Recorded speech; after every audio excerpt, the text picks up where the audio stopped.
it's, you know what, so how often do we hear, oh, they have lots of experience, whoever we try, I say, Yes. and quite often I say, and how do you think they really acquired that experience? Exactly. Right? It's exactly. because we are all human beings, and we just have to learn Yes. making mistakes and understanding you're absolutely right. It's okay.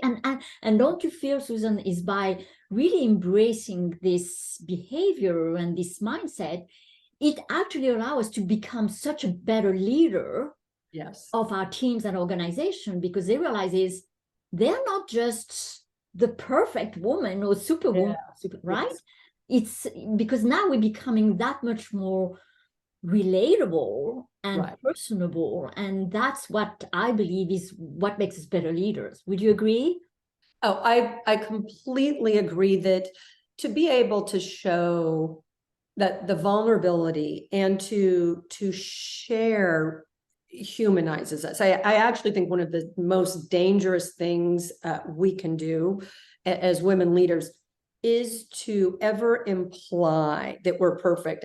Decades ago, there was this image of she can do it all. You know, there was a famous commercial, I think, when I was a little girl, about you know, to bring on bacon fried up in the pan, you'd have a baby, and that you needed to do it all. I think that's a horrible burden put on women on every front, because it's very hard and it's very messy. And I think the more open we are to show the struggle, the more we humanize ourselves. Yes. Right. You know, back to the very first situation with the anonymous notes. When I called people in, I didn't cry, I didn't accuse, but I said, you know, this hurts to come to work and know that your coworkers are doing this. It's not okay.